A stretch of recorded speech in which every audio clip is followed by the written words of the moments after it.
مجھے نفرت ہے ان اپنوں سے جو صرف میرے منہ پر میرے ہیں۔ جہاں آپ کا ہونا نہ ہونا برابر ہو، وہاں آپ کا نہ ہونا زیادہ بہتر ہے۔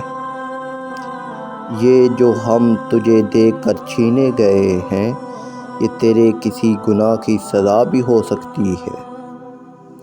میری تکلیف کو سمجھ نہ سکا کوئی، میرے لہجے میں تلخی سب کو نظر آتی رہی۔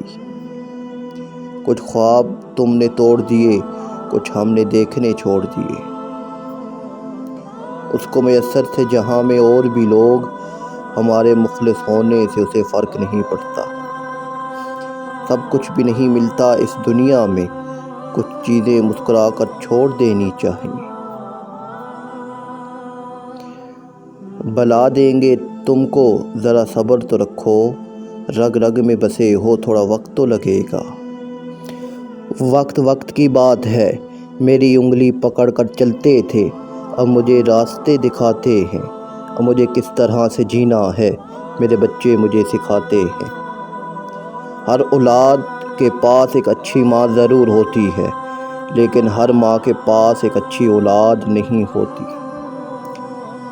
بیٹیوں کی امیدوں پہ فقط باپ ہی پورا اترتا ہے، یہ کسی اور کے بس کی بات نہیں۔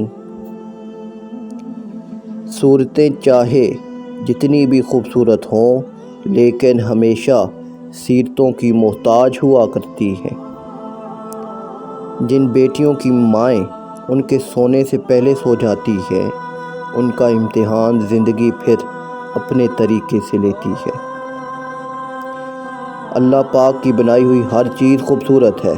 اب یہ الگ بات ہے کہ جس آنکھ کو جتنا نور ملا وہ اتنا ہی دیکھ سکتی ہے۔ والدین کا دل جیت لو، کامیاب ہو جاؤ گے، ورنہ ساری دنیا جیت کر بھی ناکام رہو گے۔ یا اللہ مجھے اور میرے ماں باپ کو اور تمام ایمان لانے والے مردوں اور عورتوں کو معاف فرما دے، آمین۔ اللہ تعالیٰ نے جانوروں سے بڑے بڑے کام لیے ہیں۔ ایک چونٹی نے سلیمان علیہ السلام کی فوج کا رخ بدل دیا۔ ایک کوا جس نے انسان کو دفنانے کا طریقہ سکھایا۔ ہاتھی نے خانہ کعبہ کو گرانے سے انکار کر دیا۔ ایک ہدہد پوری قوم کے مسلمان ہونے کا سبب بن گیا تھا۔ 3 چیزیں کبھی واپس نہیں آتیں: بولے گئے الفاظ، گزرا ہوا وقت، ٹوٹا ہوا بھروسہ۔